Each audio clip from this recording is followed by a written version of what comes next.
మన పాఠం తల్లిదండ్రుల దౌర్భాగ్యపు స్థితికి కారకులెవరు.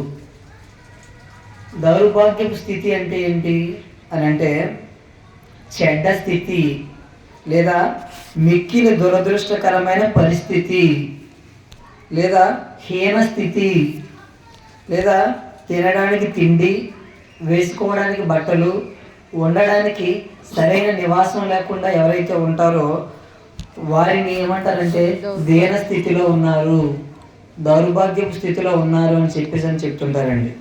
మరి ఎక్కువగా మనం ఈ స్థితి ఎవరికి చూస్తుంటాము, ఎవరిలోని చూస్తుంటాము అంటే ఈ దౌర్భాగ్యపు స్థితికి చేరుకున్న వారు ఎక్కువగా ఎవరు ఉంటారంటే వృద్ధులైన వారు ఉంటారండి, లేదా వయసు పైబడిన తల్లిదండ్రులైన వారు ఉంటారు. అయితే మరి వాళ్ళ విషయంలో ఏం జరుగుతుంది అని అంటే మరి వాళ్ళకి వయసు పైబడిన తర్వాత వారి యొక్క పిల్లలు ఏం చేస్తుంటారు అని అంటే మరి వాళ్ళ యొక్క పిల్లలు వారిని పోషించలేక వారిని తీసుకొని వెళ్ళి మరి ఓల్డేజ్ హోమ్లో, వృద్ధాశ్రమంలో ఎంతోమంది తల్లిదండ్రులను వారి యొక్క పిల్లలు వారికన్నా సొంత పిల్లలే ఏం చేస్తుంటారంటే అక్కడ విడిచిపెట్టడం అనేది జరుగుతుందండి. మరి ఎందుకు జరుగుతుంది? తల్లిదండ్రులైన వారికి ఎందుకు జరుగుతుంది ఇలాంటి పరిస్థితి? నిజంగా తల్లిదండ్రులైన వారు ఎంత కష్టపడుతుంటారు అంటే పిల్లలు కావాలని వివాహం అయిన తర్వాత ఎంతో కోరుకుంటారు. మరి కోరుకున్న తర్వాత పిల్లలు పుట్టిన తర్వాత వారి కోసం ఎంతో కూడా కష్టపడుతుంటారు. ఉదయం లేచిన దగ్గర నుంచి రాత్రి నిద్రపోయేంత వరకు కూడా వాళ్ళ యొక్క ఆలోచన ఏ విధంగా ఉంటుందంటే మా పిల్లలు బాగుండాలి, వాళ్ళకి మంచి మంచి వస్త్రాలు ఉండాలి, ఉండడానికి చక్కటి గృహం ఉండాలి, వాళ్ళకి ఏ లోటు లేకుండా ఉండాలి. ఇంకా మనం ఆలోచిస్తే ఇంకా ఎలా ఆలోచిస్తారంటే మాకు లేకపోయినా పర్లేదు కానీ మా పిల్లలు బాగుండాలి, మేము సరైన వస్త్రాలు ధరించుకోకపోయినా పర్లేదు కానీ మా పిల్లలు మాత్రము వాళ్ళకి అలాంటి స్థితి రాకూడదు, మేము సరిగా చదువుకోకపోయినా మా పిల్లలు మాత్రం చక్కగా చదువుకోవాలి, మాకు సరైన ఇల్లు లేకపోయినా మా పిల్లలు మాత్రం మంచి ఇంట్లో ఉండాలని అనునిత్యం కూడా ఎవరి గురించి ఆలోచిస్తారంటే వారి యొక్క పిల్లల గురించి ఆలోచిస్తారు. మరి ఆలోచించిన తర్వాత ఏం చేస్తుంటారంటే ప్రతిరోజు కూడా వారి కోసం ఎంతో కష్టపడుతుంటారు. ఎంతో కష్టపడి చక్కగా చదివించి పెంచి పెద్ద చేసి ఏం చేస్తుంటారంటే వాళ్ళ యొక్క అవసరాలన్నీ కూడా తీర్చి వాళ్ళు ప్రయోజకులుగా చేస్తారు. మరి చేసిన తర్వాత ఏం జరుగుతుంది ఈరోజు సమాజంలో అంటే మరి కొన్ని వీడియోస్ మనం చూద్దామండి. మరి ఎంత అల్లార ముద్దుగా తల్లిదండ్రులైన వారు వారి యొక్క పిల్లల్ని పెంచుతున్నారు కదా, వారే సమస్తమని బ్రతుకుతున్నారు కదా. మరి బ్రతుకుతుంటే మరి అలాంటి తల్లిదండ్రులను వారి యొక్క పిల్లలు ఏం చేస్తున్నారో కొన్ని వీడియోస్ మనం చూద్దామండి. సౌండ్ పెట్టు. నేను ఫార్మాస్యూటికల్ ఇండియాకి వచ్చి 1.5 months అయిపోయింది. నేను ఫార్మాస్యూటికల్ జాబ్ చేస్తుంటే కానీ నాకు పక్షాతం వచ్చింది రైట్ సైడ్ మొత్తం. ఇది పని చెయ్యి, ఈ చెయ్యి కాలు ఇది హాఫ్ బాడీ పని చేస్తుంది. రావాల్సి వచ్చిందంటే నాకు ఎవరు లేదు. మా మదర్ చనిపోయి, మా ఫాదర్ చనిపోయి, ఇక మా పిల్లలు ఉన్నారు, మా భార్య ఉన్నది కానీ పనికి రాదు. 20 ఏళ్ళ సంది వాళ్ళకి నాకు లింక్స్ లేదు. ఎవరు రాదు. ఎట్లా పెద్దగా ఏం చేస్తారు ఎట్లా అయింది అంతా దేవునికి తెలుసు. అలా చూడాలి ఉంటుంది. చూడండి, భార్య ఉందట, అతనికి పిల్లలు ఉన్నారట. అయితే పక్షవాతం అని చెప్పేసి అతను ఎవరూ పట్టించుకోవడం లేదట. అతను ఒకచోట ఉద్యోగం చేస్తున్నప్పటికీ నిజంగా ఎంతగా పోషించి మరి అన్నీ చేసిన తల్లిదండ్రులకి వారికి ఏదైనా ఆపద వస్తే ఏం చేయాలంటే పిల్లలు కానీ భార్య కానీ అందరూ కూడా చూసుకోవాలి. కానీ ఏం చేశారట, ఎవరు కూడా రారట, అతను పట్టించుకోలేదట. మరొక వీడియో చూద్దామండి. రెండోది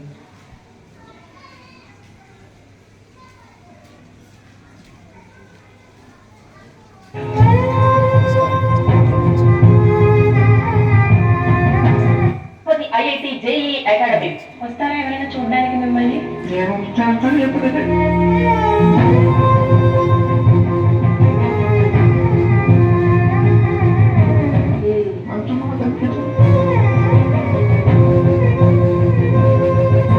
వస్తారా ఎవరైనా చూడటానికి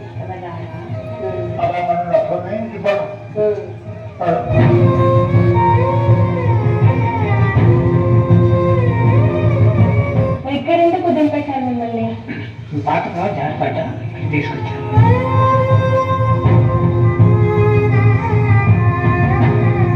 ఎందుకు ఆశ్రమానికి వచ్చారు?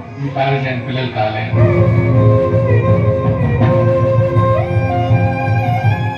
నర్సింగ్ హోమ్ లో ప్రత్యేకంగా అటు మహిళలకి పురుషులకి సెపరేట్ గా డార్మెటరీస్ ఉన్నాయండి. అంటే ఒక రూమ్స్ అనే India's largest digital media network. జీవిత చరమాంకంలో ఎంతమంది పిల్లలు సరిగా చూస్తున్నారో తెలుసా? చివరి దశలో కనీసం పిల్లల ప్రేమ కూడా దొరక్క పట్టెడు అన్నం కోసం మనవాళ్ళు ముని మనవరాళ్ళ ప్రేమానురాగాల కోసం నిర్భాగ్యంతో ఎదురు చూస్తున్న పెద్దవాళ్ళు ఎంతమందో మీకు తెలుసా? ఇక తల్లిదండ్రులను చిన్న వయసులోనే కోల్పోయి అనాథలుగా మిగిలి ఎవరి ప్రేమానురాగాలు లేక బాధపడుతున్న చిన్నారులు ఎంతమందో మీకు తెలుసా? ఇలాంటి వాళ్ళందరికీ ఆశ్రయం ఇస్తోంది ఆనంద నిలయం.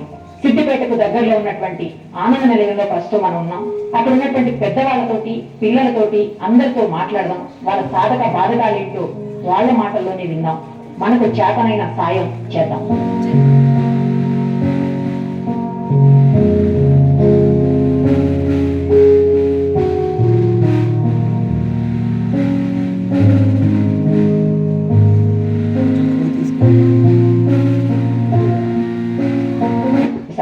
ఇక్కడ ఒక పెద్దవాడకు చెప్తాది లేదు, డాక్టర్ ఉన్నాను అంటే ఆశ్రమం వల్ల కాదమ్మా. ఇక్కడ ఆనంద నిలయం అంటే నిజంగా ఆనందానికి నిలయమే ఇది. అది చెప్తాది లేదు, మమ్మల్ని బాగా చూసుకుంటున్నారు, చక్కగా మందులు లభిస్తుంటారు అన్నీ. ఇక ఒకటని చెప్తారు, స్పెషలిస్ట్ అన్నీ మాకేమేమి కావాలో డాక్టర్స్ వస్తారు, బీపీ షుగర్లు చూస్తారు, మందులు ఇస్తుంటారు. కూడదని నేను చెప్తాను. దీనికి ఒక చట్టం అంటూ తీసుకురావాలి కేంద్రం. అది బలమైన చట్టం. ఇలాంటి ఆశ్రమాలు నేను ఏమనుకోకండి, మళ్ళీ మళ్ళీ పుట్టకొక్కుల ఆశ్రమాలు పెరుగుతున్నాయి, కానీ ఆశ్రమాలు పెరగకూడదని నేను చెప్తాను. దీనికి ఒక చట్టం అంటూ తీసుకురావాలి కేంద్రం. అది బలమైన చట్టం తీసుకురావాలి. నేను చెప్తున్నానమ్మా, నా దగ్గర డబ్బు లేదు. కూతురు చచ్చిపోయింది, భర్త చచ్చిపోయాడు.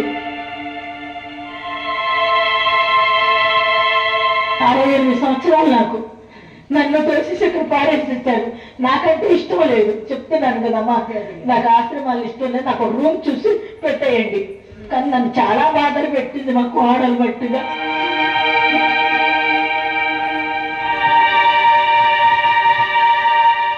ఎంతమంది అండి కొడుకు? నా కొడుకేనమ్మా. కనీసం మీ కొడుకు కూడా చూడండి సరిగ్గా. మా కొడుకు చాలా మంచోడు. అసలు బ్యాడ్ నేమ్ చెప్తాక నాకేమీ లేదు, కానీ ఆవిడ ఆజ్ఞానంలో తీసేసుకుందాన్ని. చచ్చిపోతానంటది. అసలు మొదట్లో బాగానే ఉన్నానండి. మొదట అంటే నేనే కదా అంతా మెయింటైన్ చేసేదంతా, వంట చేసేదంతా. వాళ్ళిద్దరు ఉద్యోగాలకు వెళ్ళిపోతారు, పిల్లలిద్దరు స్కూల్కి వెళ్ళిపోతారు, మొత్తం అంతా.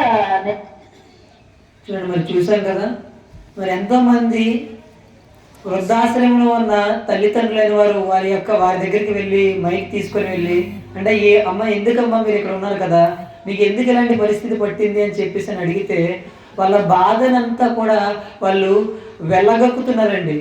అంటే నాకు కొడుకులు ఉన్నారండి, కూతుర్లు ఉన్నారండి, అందరూ ఉన్నారండి. అమ్మ మరి అందరూ ఉండి ఎందుకు వచ్చావంటే ఎవరు కూడా చూడడం లేదు అంటే. కొడుకు ఉన్నాడటండి, అయినప్పటికీ కొడుకు చూడడం లేదట. మరి అతను కూడా మరి ముందు చూసిన దాంట్లో కూడా అతను బాత్రూంలో జారి పడిపోతే ఇంక అతను చూడలేక తీసుకొని వచ్చి ఎక్కడ పెట్టారంటే అతన్ని తీసుకొని వచ్చి వృద్ధాశ్రమంలో పడిచేశారటండి. అంటే మరి ఈరోజు తల్లిదండ్రుల యొక్క పరిస్థితి ఎలా ఉంది అని అంటే 9 నెలలు కని మోసి పెంచి ఇదిగో వాళ్ళ కోసం సమస్తాన్ని ఒక 20 సంవత్సరాల వరకు కూడా వాళ్ళకి ఊహ తెలిసి వాళ్ళు ప్రయోజకులైనంత వరకు కూడా వాళ్ళ కోసం ఎన్నో చేసిన తల్లిదండ్రులు ఎలాంటి పరిస్థితిలో ఉన్నారంటే ఎంతో బాధపడుతూ ఏడుస్తున్నారు. అక్కడ ఒకసారి ఆ ఫొటోస్ కూడా చూపించండి. ఎంతోమంది ఏడుస్తున్నారండి. మరి ఎందుకు ఇలాంటి దౌర్భాగ్యం స్థితి? వాళ్ళు ఏం కోరుకుంటారండి వృద్ధాప్యంలోకి వచ్చిన తర్వాత? వాళ్ళు వేసుకోవడానికి 4 బట్టలు ఉంటే చాలు, తర్వాత తినడానికి కొంచెం ఆహారం ఉంటే చాలు, ఉండడానికి ఒక చిన్న గది ఉంటే చాలండి. అంతకు మించి ఇంకేమైనా కోరుకుంటారా? ఇంకేమీ కోరుకోరు. కానీ అవి కూడా వాళ్ళ యొక్క పిల్లలు చేయలేకపోతున్నారు. మరి ఎందుకు చేయలేకపోతున్నారు? ఇందులో కేవలం కుమారులు మాత్రమే కదండి, కుమార్తెలు కూడా ఉన్నారు, ఆడపిల్లలు ఉన్నారు, మగపిల్లలు కూడా ఉన్నారు. మరి ఎందుకు వీళ్ళ యొక్క పరిస్థితి ఎంత దయానీయ పరిస్థితిలోకి వెళ్ళిపోయింది? ఎందుకు ఇలా జరిగింది? దీనికి కారణాలు ఏంటి అంటే, మరి ఎందుకు ఏం చేస్తున్నారంటే, చిన్ననాటి నుంచి కూడా ఏం చేస్తున్నారంటే, వాళ్ళు పుట్టిన తర్వాత ఏం నేర్పిస్తున్నారంటే, ప్రతి ఒక్క తల్లిదండ్రులు కూడా చదువుకో, నువ్వు చదువుకున్న తర్వాత ఒక గొప్ప డాక్టర్ కావాలి, గొప్ప ఇంజనీర్ కావాలి, ఐఏఎస్ కావాలి, ఐపీఎస్ కావాలి, గొప్ప ప్రయోజకుడిగా మారాలి, ఒక గొప్ప డాక్టర్ కావాలి అని చెప్పి చిన్ననాటి నుంచి కూడా LKG, UKG, nursery, first class, 10th class, inter, degree, PG, PhD అని వాళ్ళ జీవితం అంతా కూడా ఇదిగో చదువుకో చదువుకో, గొప్పవాడు కావాలని చెప్పేసి ఈ లోక చదువుల కోసము ఇదిగో జీవితాంతం వాళ్ళ కోసము ఎంతో కష్టపడి చదివిస్తున్నారు. మరి చదివిస్తే అక్కడ ఏం నేర్పిస్తున్నారు? ఏ జ్ఞానం కోసం ఎంత కష్టపడుతున్నారంటే, లోకంలో ఉన్న జ్ఞానం కోసం ఎంతో కష్టపడి వీళ్ళు ప్రయాసపడి చదివిస్తున్నారు. మరి ఆ జ్ఞానం ఎలాంటిది? ఆ జ్ఞానం ఎలాంటిదో మహాజ్ఞాన గ్రంథమైన బైబిల్లో మనం కొన్ని మాటలు చూసి ముందుకు వెళ్దామండి. యాకోబు పత్రిక 3వ అధ్యాయము 15వ వచనం. యాకోబు పత్రిక 3వ అధ్యాయం 15వ వచనం మనం చూడగలిగితే, ఈ జ్ఞానము అంటే ఈ లోక జ్ఞానము చిన్ననాటి నుంచి చదివిస్తున్నా చూసారా? గొప్పవాడు కావాలి, డాక్టర్ కావాలి, ఇంజనీర్ కావాలని చదివిస్తున్నారు కదా.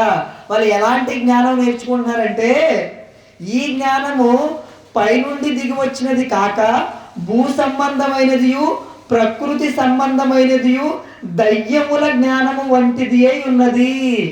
అంటే ఏ జ్ఞానం కోసం ఎంత ప్రయాసపడుతున్నారంటే దయ్యముల జ్ఞానం అట.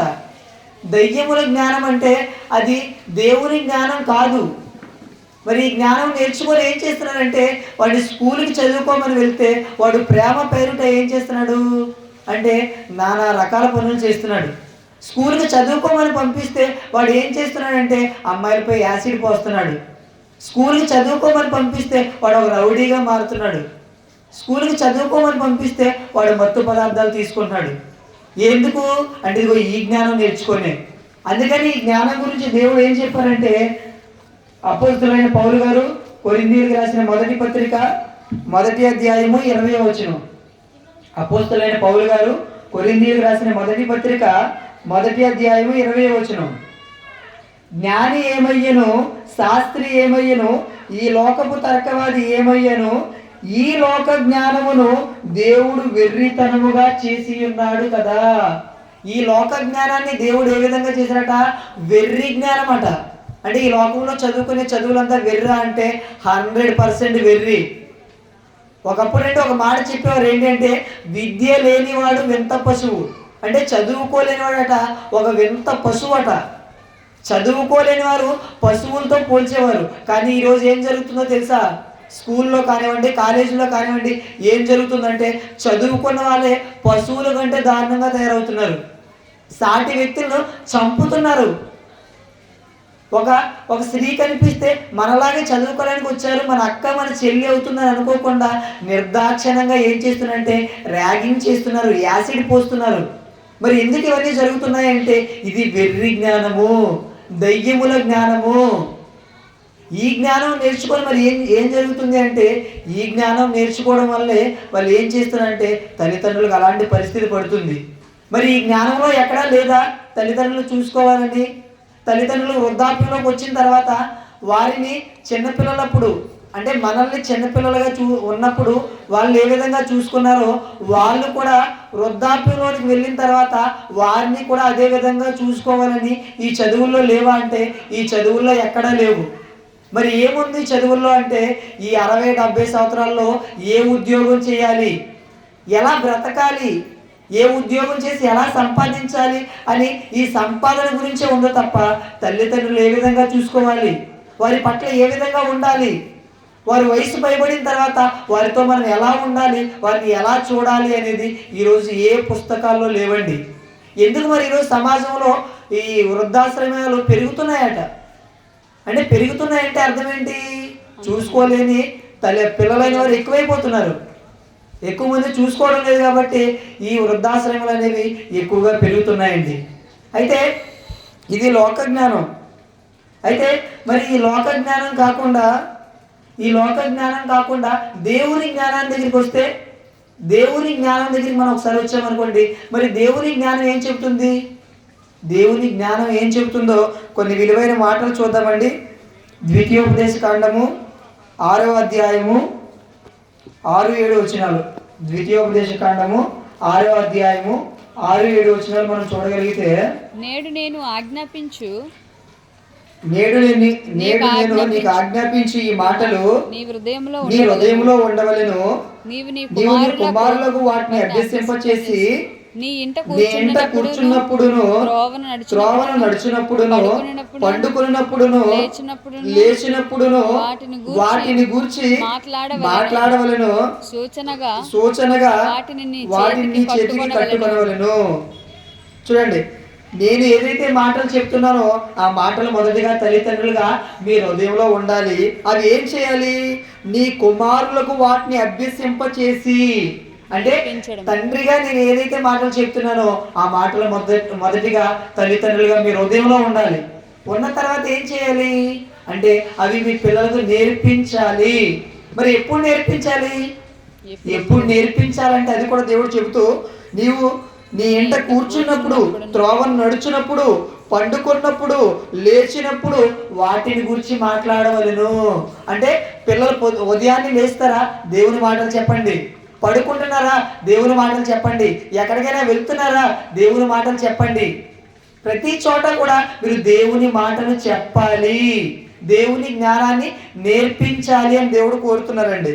మరొక మాటను మనం చూడగలిగితే ఎఫెసీ పత్రిక 6వ అధ్యాయము 4వ వచనం. ఎఫెసీ పత్రిక 6వ అధ్యాయము 4వ వచనం మనం చూడగలిగితే, తండ్రులారా మీ పిల్లలకు కోపము రేపక ప్రభువు యొక్క శిక్షలోను బోధలోను వారిని పెంచుడి. తల్లిదండ్రులైన వారికి దేవుడు హెచ్చరిక చేస్తున్నారు. ఏంటి అంటే, తల్లిదండ్రులారా మీ పిల్లలకు కోపం రప్పించకుండా మీరు ఏం చేయాలంటే ప్రభు యొక్క శిక్షలోను బోధలోను, దేవుని యొక్క జ్ఞానములోను, దేవుని యొక్క బోధలోను తల్లిదండ్రులైన వారు వారి పిల్లలకు నేర్పించాలి అని దేవుడు చెప్తున్నారండి. మరొక మాటను మనం చూడగలిగితే ద్వితీయోపదేశ కాండము 11వ అధ్యాయము 19వ వచనం. ద్వితీయోపదేశ కాండము 11వ అధ్యాయం 19వ వచనం. నీవు నీ ఇంట కూర్చున్నప్పుడు, త్రోవను నడుచున్నప్పుడు, పండుకున్నప్పుడు, లేచినప్పుడు వాటిని గూర్చి మాట్లాడచ్చు, వాటిని మీ పిల్లలకు నేర్పి. ఇందుకు దేనికోసం అంటే ఇక్కడ కూడా దేవుని యొక్క జ్ఞానం కోసమే.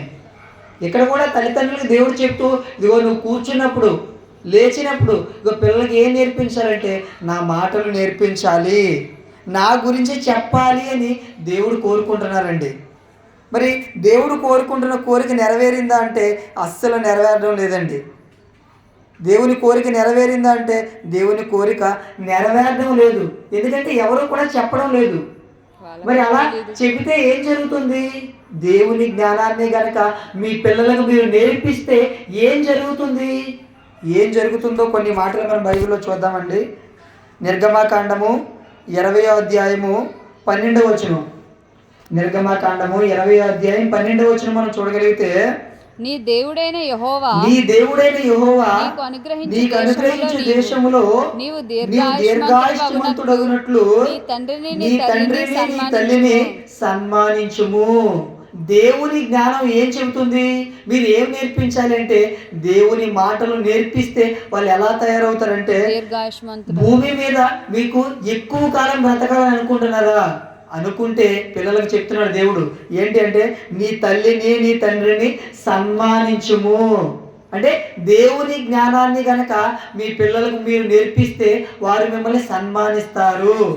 సన్మానించడం అంటే కుర్చీలో కూర్చోబెట్టి సాల్వా కప్పడం కాదండి. మీ మాట వింటారు, మీ మాటకు విధేయులవుతారు. మీరు ఏది చెప్తే అది వారు చేస్తారు.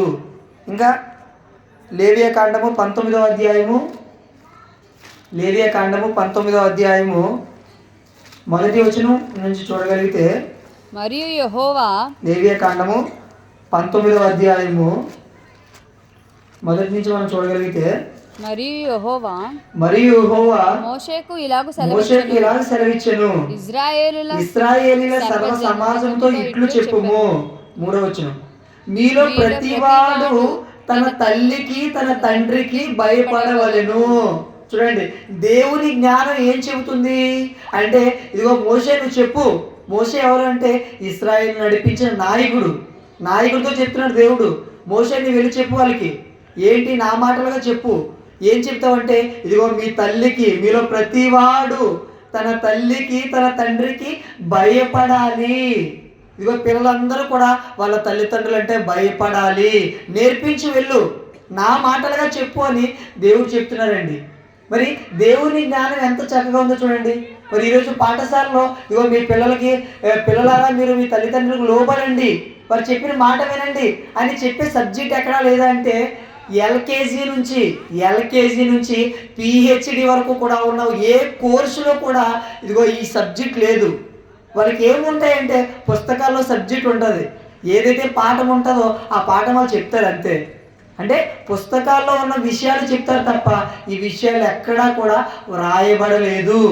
కానీ దేవుని జ్ఞానంలో ఎంత చక్కగా దేవుడు చెప్తున్నా చూడండి. ఇదిగో పిల్లలారా మీరు మీకు ఎక్కువ కాలం బ్రతకాలనుకుంటున్నారా? మీ తల్లిదండ్రులు సన్మానించండి, మీ తల్లిదండ్రులకు భయపడండి అని దేవుని జ్ఞానం చెప్తుందండి. మరొక మాటను మనం చూడగలిగితే ఎఫెసీ పత్రిక 6వ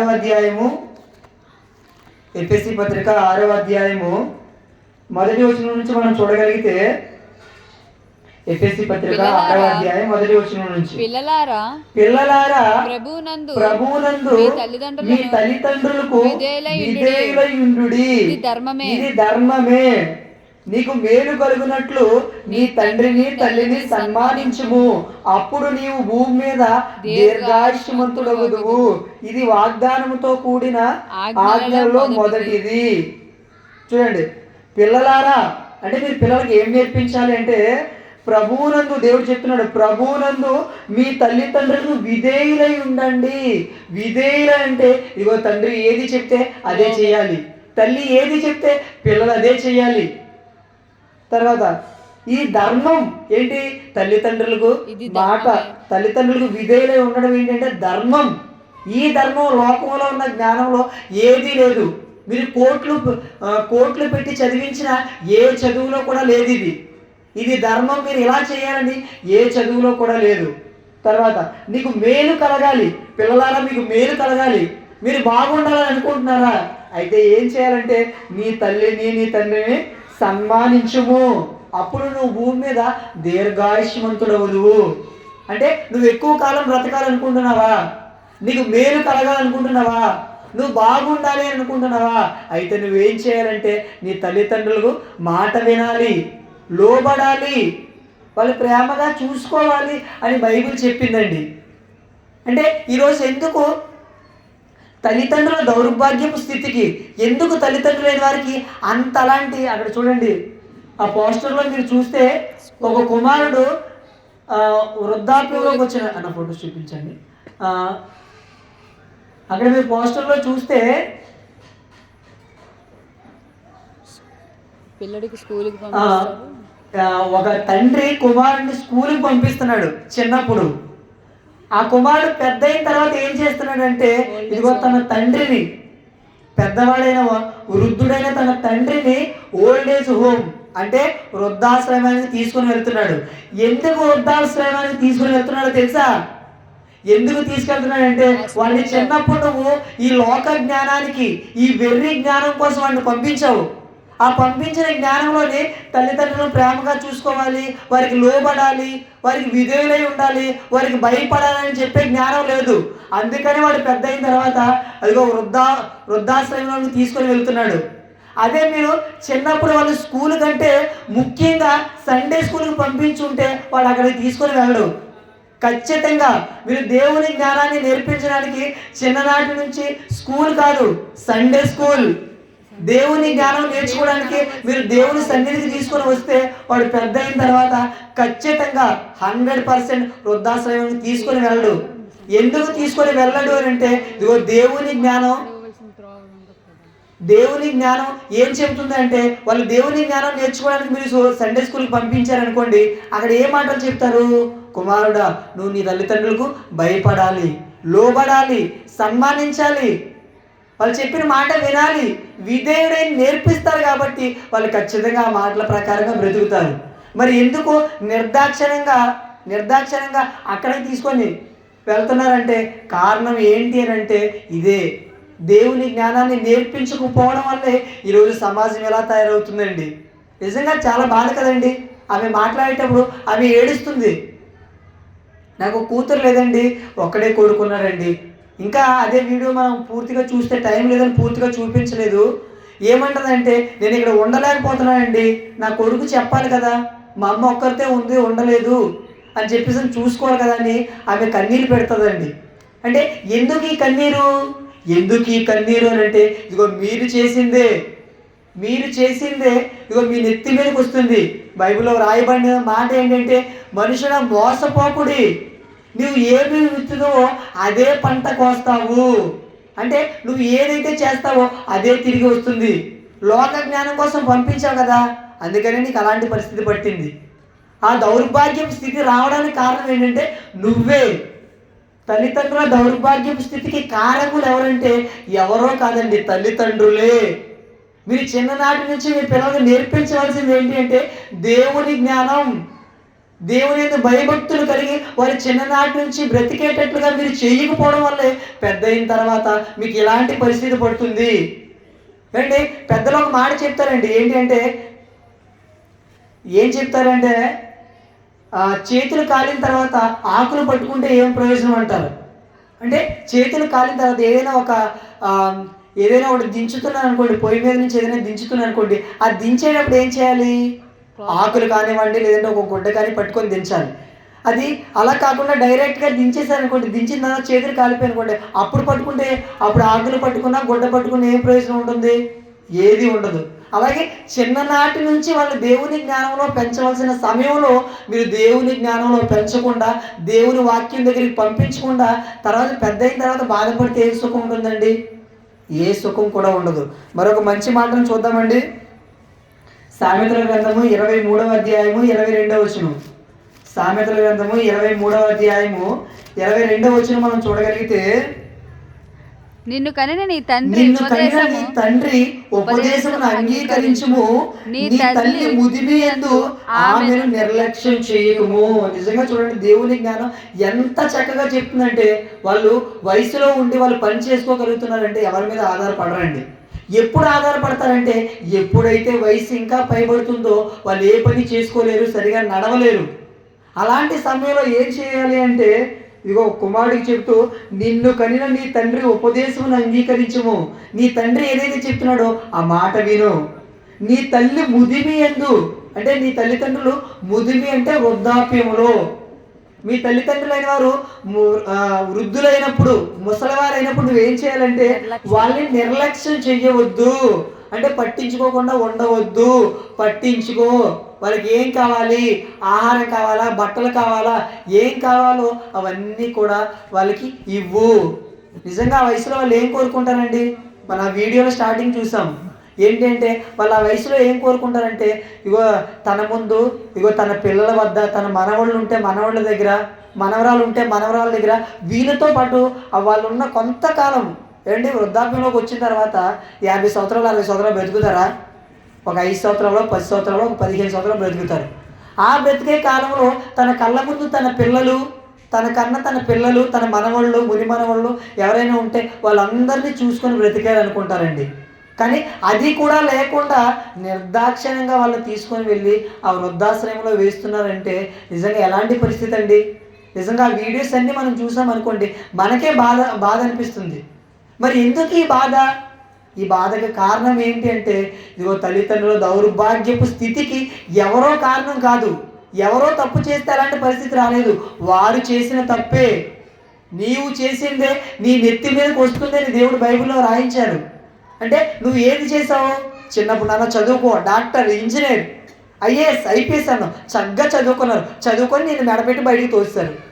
అదే చిన్నప్పటి నుంచి దేవుడు, బైబుల్, దేవుని జ్ఞానం నేర్చుకుంటే పెద్ద అయిన తర్వాత మన బ్రతుకు బాగుంటుంది, చనిపోయిన తర్వాత పరలోకానికి వెళ్తామని నేర్పించారనుకోండి, అలా ఉండదు వాళ్ళ యొక్క పరిస్థితి. నిజంగా దేవుని జ్ఞానానికి ఇగో ఈ లోక జ్ఞానానికి ఎంత డిఫరెన్స్ ఉంది అంటే ఇగో ఎంత వ్యత్యాసం ఉందండి. మరి నిజంగా బైబిల్లో ఇగో మరి దేవుని మాటల ప్రకారంగా పెంచిన వారు ఎవరైనా ఉన్నారంటే 2 ఉన్నారండి. వాళ్ళిద్దరి గురించి మనం చూసుకొని ముగించుకుందామండి. ద్వితీయోపదేశ కాండము 4వ అధ్యాయము 40వ వచనం. ద్వితీయోపదేశ కాండము 4వ అధ్యాయము 40వ వచనం మనం చూడగలిగితే, మరియు నీకును నీ తరువాత నీ సంతానపు వారికి క్షేమము కలుగుటకై నీ దేవుడైన యెహోవా సర్వకాలమును నీకిచ్చుచున్న దేశములో నీవు దీర్ఘాయుష్మంతుడగునట్లు నేడు నేను నీకు ఆజ్ఞాపించు ఆయన ఆజ్ఞలను నీవు గైకొనవలెను. చూడండి, మరి అందరి బ్రతుకులు బాగుండాలి, మనం బాగుండాలి, మన పిల్లలు బాగుండాలంటే దేవుడు ఏం చెప్తున్నారంటే నీకును నీ తరువాత నీ సంతానపు వారికి క్షేమము కలగాలంటే ఏం చేయాలంటే ఆయన కట్టడలను, ఆయన ఆజ్ఞలను గైకొనాలట. అంటే దేవుని యొక్క కట్టడలు, దేవుని యొక్క ఆజ్ఞలు, దేవుని యొక్క మాటలు వింటే మన బ్రతుకులు బాగుంటాయి, మన పిల్లలు కూడా బ్రతుకులు కూడా బాగుంటాయండి. ఎందుకు అలాంటి పరిస్థితి అంటే ఇగో దేవుని వాక్యాన్ని పట్టించుకోరండి, దేవుని వాక్యం పట్టించుకోరు, దేవుని వాక్యం గురించి ఆలోచించరు. నిజంగా ఇగో మరి ఇదే ప్రాంతంలోనండి ప్రతి ఆదివారం ఉదయం 8 గంటలకి సండే స్కూల్ పెట్టామండి. సండే స్కూల్ ఎందుకు పెట్టామంటే ఎక్కడ ఉన్న వారికి ఎవరికో పిల్లలు ఉన్నారని కాదండి.